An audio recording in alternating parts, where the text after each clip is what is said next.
करते हैं गोविंद देव जी के मंदिर के बारे में। 5000 साल पहले भगवान श्री कृष्ण के प्रपौत्र व मथुरा नरेश ब्रजनाथ की बनवाई गई गोविंद देव जी की मूर्ति ने जयपुर को भी वृंदावन बना दिया। राधा रानी और दो सखियों के संग विराजे गोविंद देव जी को कनक वृंदावन से सिटी पैलेस परिसर के सूरज महल में विराजमान किया गया। औरंगजेब के दौर में देवालयों को तोड़ने के दौरान चैतन्य महाप्रभु के शिष्य शिवराम गोस्वामी राधा गोविंद को वृंदावन से लेकर बैलगाड़ी में बिठाकर सबसे पहले सांगनेर के गोविंदपुरा पहुंचे थे। आमेर नरेश मान सिंह प्रथम ने वृंदावन में राधा गोविंद का भव्य मंदिर बनवाने के बाद गोविंदपुरा को गोविंद देव जी की जागीर में दे दिया था। जयसिंह द्वितीय ने जयपुर बसाया, तब राधा गोविंद जी को सिटी पैलेस के सूरज महल ले आए। गोविंद के जयपुर आने पर राधा माधव गौड़ीय परंपरा में राधा दामोदर और गोपीनाथ जी आदि के मंदिर बने, जिनमें गोविंद भक्ति की रसधारा फैलने लगी।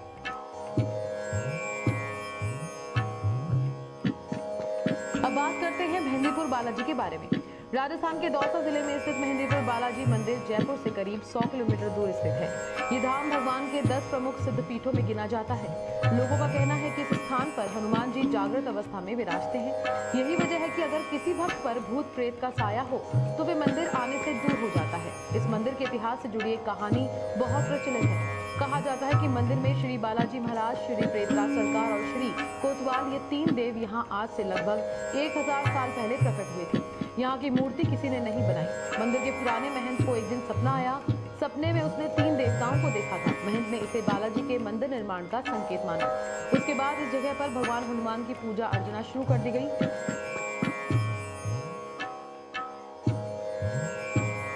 अब बात करेंगे सालासर बालाजी के बारे में। ये मंदिर बेहद प्रसिद्ध है, जहाँ हनुमान जी दाढ़ी मूछ में स्थापित है। ये मंदिर राजस्थान के चूरू जिले में है। इसे श्री सालासर बालाजी के नाम से जाना जाता है। यहाँ दाढ़ी मूछ वाले भगवान हनुमान की पूजा होती है। माना जाता है कि ये भारत का ऐसा पहला मंदिर है जहाँ बालाजी की दाढ़ी मूछ वाली प्रतिमा स्थापित है। बालाजी के एक भक्त थे मोहनदास। उनकी भक्ति से प्रसन्न होकर बालाजी ने इन्हें मूर्ति रूप में प्रकट होने का वचन दिया था।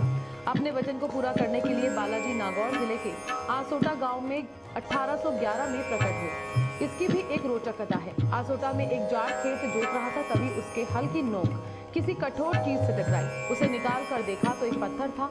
जाट ने अपने अंगूठे से पत्थर को पोंछकर साफ किया तो उस पर बालाजी की छवि नजर आने लगी। इतने में जाट की पत्नी खाना लेकर आई। उसने बालाजी की मूर्ति को बाजरे के चूरमे का पहला भोग लगाया। यही कारण है कि बालाजी को चूरमे का भोग लगाया जाता है।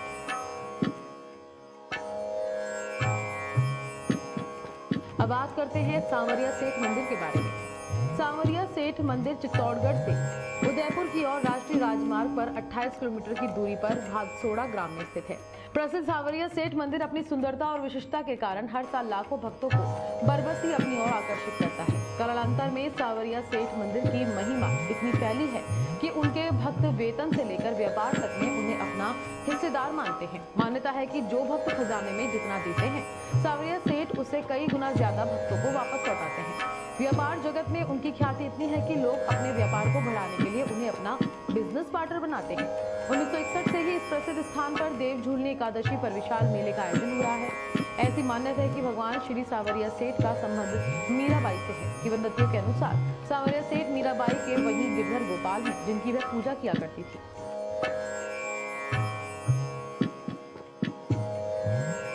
अब बात करते हैं श्रीनाथ जी मंदिर के बारे में। श्रीनाथ जी मंदिर नाथ द्वारा में स्थित है। यहाँ पर 2, 3 या 4 नहीं बल्कि 8 आरती होती है। श्रीनाथ जी मंदिर का कोई शिखर नहीं है। इस मंदिर में 8 आरती होने की वजह से ये मंदिर ना ही राजस्थान और भारत बल्कि विदेशों में भी काफी प्रसिद्ध है। श्रीनाथ जी मंदिर नाथ द्वारा में स्थित है, जो राजस्थान के राजसमंद जिले में एक शहर है। ये शहर बनास नदी के तट पर और अरावली पर्वत के नजदीक में स्थित है। औरंगजेब मूर्ति पूजा का विरोधी था। अनेक मंदिरों की तोड़फोड़ के साथ मथुरा जिले में स्थित श्रीनाथ जी के मंदिर को तोड़ने का काम भी शुरू हो गया। इससे पहले कि श्रीनाथ जी की मूर्ति को कोई क्षति पहुंचे, मंदिर के पुजारी दामोदर दास बैरागी मूर्ति को मंदिर से बाहर निकाल कर लाए।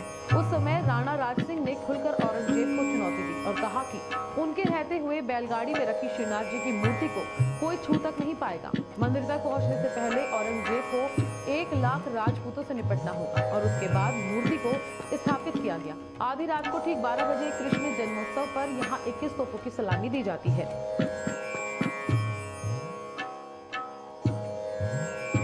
अब बात करते हैं एकलिंग महादेव के बारे में।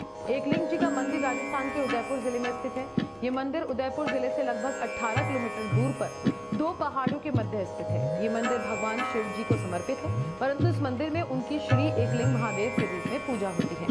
मेवाड़ के महाराणाओं द्वारा श्री एकलिंग महादेव को मेवाड़ सियासत का एक शासक देवता माना जाता है और मेवाड़ के सभी राजा उनके प्रतिनिधि के रूप में शासन करते हैं। इसी कारण उदयपुर के महाराणा को दीवान जी कहा जाता है। इस मंदिर के परिसर में 108 मंदिर हैं। मंदिर के दक्षिणी द्वार के सामने एक ताखे में महाराणा रायमल संबंधित 100 श्लोकों का एक स्तुति पाठ लगा हुआ है। प्रमुख मंदिर के अलावा अंदर और भी कई मंदिर निर्मित हैं, जिनमें महाराणा कुंभा द्वारा निर्मित विष्णु मंदिर शेष है।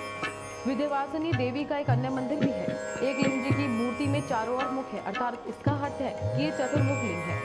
मंदिर के मंच और गर्भगृह के बीच के द्वार पर वर्तमान श्री अरविंद मेवाड़ जी ने किवाड़ पर चांदी की परत चढ़वाई।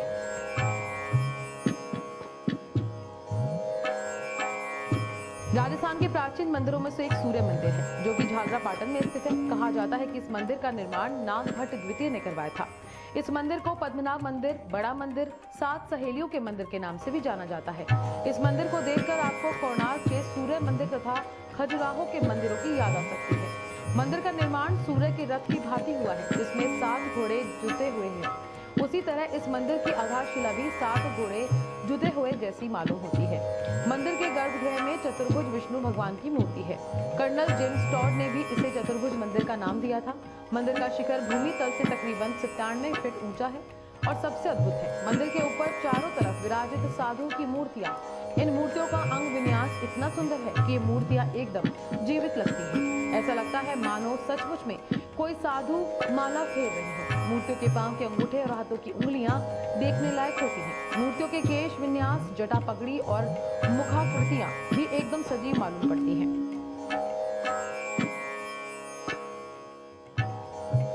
अब बात करते हैं श्री बाबा रामदेव मंदिर के बारे में। श्री बाबा रामदेव मंदिर जैसलमेर जिले के रामदेवरा गांव में बसा हुआ है। आपको बता दें कि श्री बाबा रामदेव मंदिर न सिर्फ जैसलमेर जिले बल्कि पूरे राजस्थान का बेहद प्रसिद्ध धार्मिक स्थल है, जहां पर आपको साल भर श्रद्धालुओं के साथ साथ पर्यटकों की भीड़ देखने को मिल जाएगी। रामदेवरा मंदिर के पास एक सरोवर भी है, जिसमें स्नान करके आप बाबा रामदेव के दर्शन कर सकते हैं। बाबा रामदेव जी का जन्म विक्रम संवत 1409 में जैसलमेर जिले के रामदेवरा गांव में हुआ था। स्थानीय लोगों का मानना है कि इन्हें कुछ चमत्कारिक शक्तियां भी प्राप्त थी, लेकिन उन्होंने कभी भी इन चमत्कारिक शक्तियों का गलत इस्तेमाल नहीं किया। बाबा रामदेव सदा जरूरतमंद लोगों की मदद करते थे। आपको बता दें कि साल भर में बाबा रामदेव मंदिर में लाखों श्रद्धालु और पर्यटक बाबा रामदेव जी के दर्शन करने आते हैं। आपको बता दें कि बाबा रामदेव जी की पूजा देश के बहुत सारे लोगों के इष्ट देवता के रूप में भी होती है, इसलिए इनकी मंदिर भारत के कई हिस्सों में फैला हुआ है और अधिकतर जगहों पर बाबा रामदेव जी को घोड़े पर सवार करते ही इनकी मूर्तियां स्थापित की गई हैं।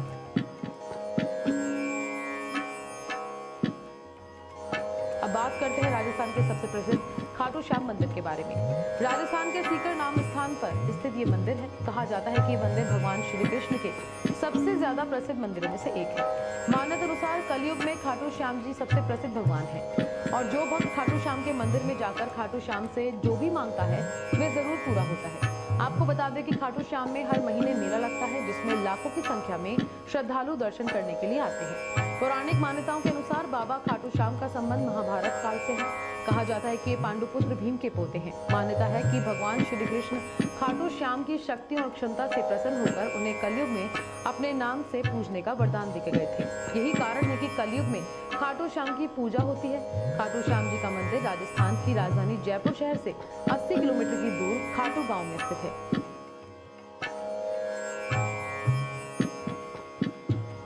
अब बात करते हैं कैला देवी मंदिर के बारे में। कैला देवी मंदिर राजस्थान के साथ ही पूरे भारत में प्रसिद्ध है। यहाँ विराजित देवी को लेकर कई तरह की कथाएं हैं। कहा जाता है कि कैला देवी भगवान श्री कृष्ण की बहन है, जो यदुवंशी है। बताया जाता है कि जब देवकी के दुष्ट भाई कंस को पता लगा था कि उनकी बहन की संतान ही उनकी मौत का कारण बनेगी, तो कंस ने देवकी और उनके पति को बंदी बनाकर एक के बाद एक उनकी संतान को मारता रहा।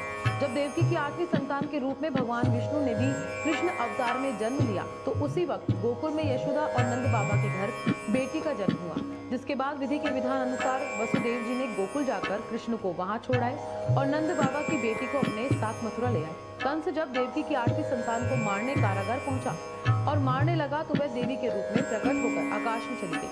जो देवी योग माया थी, इसी देवी ने बताया कि तुम्हारा अंत करने वाले का जन्म हो चुका है। भागवत कथा के अनुसार इसके बाद देवी विंध्य पर्वत पर विंध्याचली देवी के रूप में निवास करने लगी। यहाँ लोगों का मानना है कि कंस से छूटकर देवी राजस्थान में कैला देवी के रूप में विराजमान हो गई।